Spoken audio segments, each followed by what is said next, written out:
Welcome to Blokesworld, where we're driving race cars. We're at Elenberg Racing Schools at the hallowed ground of Laguna Seca. It's the second day of their premier 2-day program. Yesterday was all about learning to drive the cars, but today is about getting fast. We're being coached by some of the best racing instructors on the planet, but the real question is, can their expert tuition improve our lap times in the Ford Falcon station wagon which we race back home? Well, you'll find out, as we'll also cross back to our race at the Nota Grand Prix at Lakeside Raceway in Brisbane. It's all coming up right after this.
Day 2 at the school was a big day for us, not only because it was a full day of open lapping in these awesome Formula Renault race cars, but also because at the 6 a.m. track walk, we finally got to meet the man himself, the man with his name on the tin, Elenberg. This legendary Canadian has raced almost everything on 4 wheels, touring cars, prototypes and Formula cars all the way up to Formula 1. But for everything he's done in his racing career, we reckon his greatest achievement is this school, because thanks to him, weekend hacks like us and you get to do this.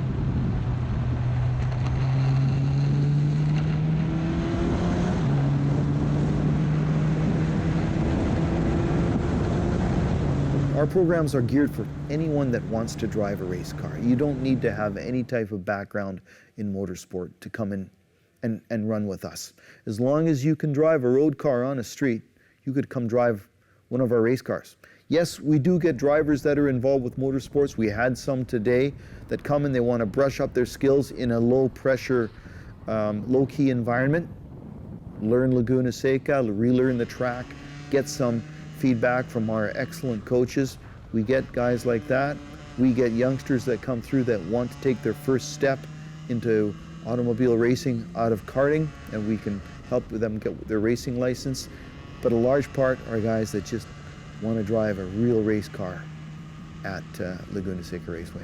When we first came here to Laguna Seca, we came to the track and it was a trial. We came here not really knowing what to expect. I'd operated my Formula car school in Canada for 6 years. We operated at tracks in Arizona, Southern California, and then someone had suggested to me Laguna Seca might be a good place to try. So we came up and I booked the track. We ran some days as a trial and it sold out. I think that the reason that Laguna Seca is so attractive is that it's an iconic track that has history for the past 50 years. The interesting thing about it is they built the track over the existing terrain. There is essentially 2 ways to build racetracks. One is to take a racetrack, use the existing terrain, and build a beautiful racetrack around it. The other one is to take a piece of land, level it off, and then artificially build in the elevation changes, the camber in the racetrack, that sort of thing. Laguna Seca is an old style racetrack. Just like our home track at Lakeside Park. But we'll get to that later. For now, let's rewind to our track walk with Elenberg. You got to remember to get the car slowed and back into the apex. For a less experienced driver, a driver trying to push too hard, by doing the double apex, they can sometimes miss the second apex, which is the key to be going fast through here. It's obviously about carrying speed in, but more importantly, it's about exit speed out of the corner. And you want to make sure, in both cases, that you're getting right down to here, inside wheel here. And the rule is essentially, once you know you're getting to the apex, is when you can start to progressively get back to the throttle. It's not a stamp on the throttle, but it's a squeeze, progression, application of the throttle, knowing that you're getting to the apex. Now, the red curbs, I'm sure you all are familiar with that already. You don't touch the red curbs anywhere around the racetrack there. Hard on the cars can cause you to go off. So it's great to actually meet Alan for the first time. It's great too because, you know, you've got Alan there telling you what gear you should be in, and everything that he's saying to you, you just got to take one gear off because you're not Elenberg. Because he'll be saying, oh, this is the corner you come in here in fourth. And I'm thinking to myself, man, I was coming through there in second, and then maybe after lunchtime I actually got into third. But once again, he's really good at the fact that he's done this for so long and at a professional level that he understands everything, and not only just everything about driving, but everything about this track. So, you know, and he'll just give you all these different reference points of where to be on the track. And he's a great public speaker too. You know, he basically puts everything back into a form that you will understand. Whereas a lot of people, when they're at this elite level of any sport, can actually talk to you. No, I wouldn't say patronisingly, but I'd say that you'll never be at the same level as what they're trying to explain to you. So the good thing about Elenberg's racing school is he knows that this is a progressional thing. He knows that you'll be quicker on day 2 than you were on day 1. Dead set. That is the bestest thing we've ever done on Blokesworld. Do yourself a favour, jump on the web, elenbergsracingschools.com. Of all the things we've done, this is the one thing I'm telling you. Everyone has to do this. It's absolutely awesome. Anyway, we're going to commercial break. We'll see you real soon. Welcome back to Blokesworld, and we're into the second day of our 2-day course at Elenberg Racing Schools at Laguna Seca. If you saw last week's episode, you'll know that we were downright shocked how quickly they got us into the cars on day 1, and today was the same. After our track walk with Elenberg himself, and a cup of coffee and a quick theory session with Tom, the lead instructor, we were being strapped into the cars once again. Our main focus today is going to be on not necessarily how to drive the car, but how to drive the car well. How to get the most out of the contact patch of the tire, how to manipulate the car to your benefit. And so we're going to start to use data for that. And when we look at data, we're going to look more at your footwork and look more at smaller parts of your driving technique to find more of what produces lap time, as opposed to just, are you hitting the apex or not? As far as your focus for driving the car, you want to think just about the contact patch of the tire and how you're manipulating that. But I trust you guys. You guys are cool. Don't tell the other group, but you're my favorite. Any questions? All right, let's fire them up.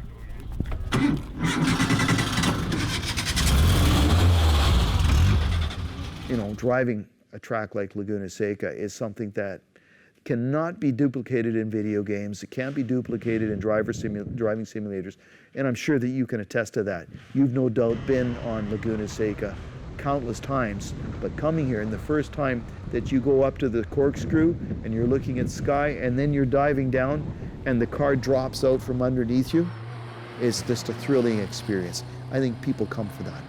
Well, it looks like we're going to be pretty lucky with the weather today. June's not the best time of the year to be here, but we've had a couple of sprinkles. I actually had some water drops on the helmet while I was out there, and I had no idea how it was going to affect the car and the track. Turned out it was basically no rain at all, so I slowed down for no reason. Things look like they might be clearing up a bit. Very different to yesterday. It was all bright and sunny. The sun was shining, birds are chirping, so it could get interesting on day 2. There's a lot of value in sleeping on it, right? So if you can drive for a day, go sleep on it, you know, understand it a little bit better. Day 2, most of the time we see a lot less mistakes from the drivers that were here on day 1. There's a little bit more competency, a little bit more comfort behind the wheel. And it gets even better if you come to a 3-day school. Day 3 is even better. The difference between day 1 first drive and day 2 first drive, day 1 it's kind of like, oh man, what have I got myself in for? Whereas day 2 it's like, I know how to go faster today. that whole night, all we did was sit at the bar with our race suits on, telling each other where we could be faster, what we were doing wrong. So it's not like, you know, you just do the driving school in the day and then you switch off and come back. It's in your brain all night. Like, I remember just being like, it was like an alpine skier sitting in my bed in the hotel room going, learning the track. You know, I know Laguna Seca like off the back of my hand now, you know. So we went out and did our first couple of stints. And the good thing about this second day was that we bought something legally off Craigslist. We actually bought a cameraman for the day. So yeah, we had what number did we give him? Was he camera? Yeah, it was -9, you know. I've wasted some money in my life, but oh man. I mean, if I was getting married, maybe, not that I'd ever do that again, I'd probably get him to do the video. But if I was going to go out and race a car again, I'd probably get him to make sandwiches. So, you know, we met up with this guy who was going to be our cameraman for the day, and yeah, I do remember, I don't want to get off topic, but I do remember at the end of the second day when we're back in the hotel room and we're looking at his footage, camera 3 was so upset, going, oh man. And I was on the ground just losing it, saying, dude, I was in tears going, we need to make this part of the show. And I think I am doing that right now. But, you know, God bless him. He's a lovely gentleman. He drove all the way from somewhere down the road, 10 minutes. And, you know, he did his bit. Well, if you're going to put your real camera guy into a race car instead of, you know, behind a camera, then this is going to happen, isn't it? And I'd do it again, no regrets. Here comes Ado behind us. He's on his warm-up lap. After the break, he's going to wind it right up. See you in a minute.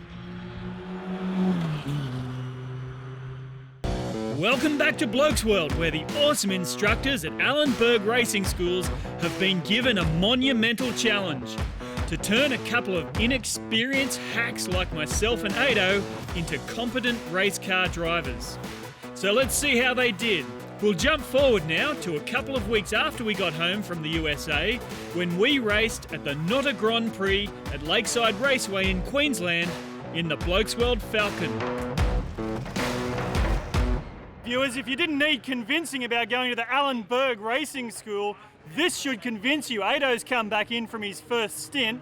He's taken 6 seconds off his best lap time. He's spun it 3 times. We're currently in second as well. We're in second. No, we are. That's not a lie to the camera. That's for true. Holy, after 3 spins. Yeah. And yeah, as you can see, Ado was a bit too excited about his newfound speed, so he forgot that we were making a TV show and just kind of wandered off, which is becoming a bit of a theme on Blokesworld. The thing is that after getting used to driving open-wheel race cars on slick tyres, coming back home to drive our car with 3 times the weight and about 1/4 of the tyre contact patch, he was bound to have a few interesting moments. And here they are.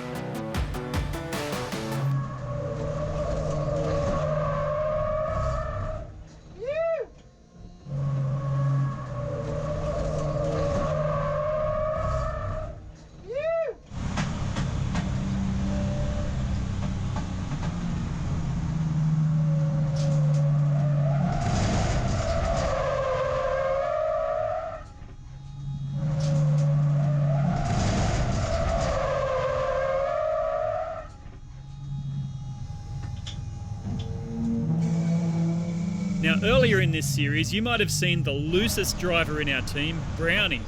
Well, he did his absolute best to retain his title, but he had nothing on Ado that day. Still, Brownie absolutely punished the poor old Falconio, and then if that wasn't enough, well, Mick came along, and he's normally the most sensible driver on the team, and he usually manages to bring the car back in a better condition than how he left the pits. All right, how'd you go? Best lap? 1 minute 10.5, Mick. But he got in on the act too. And she was full on. I flicked her and she come back.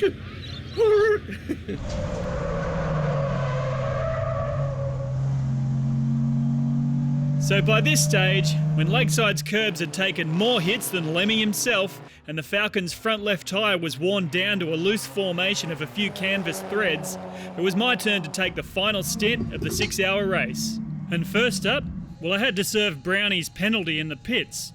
And it was there that we discovered we'd squandered our second place position that Ado had started us off with at the beginning of the day. Yous have done 166 laps and the car in front of yous has done 100 Wow. So as I got going, I found that the car had a bit of a vibration coming from the front left. It's been... And it just kept getting worse and worse, and after a while...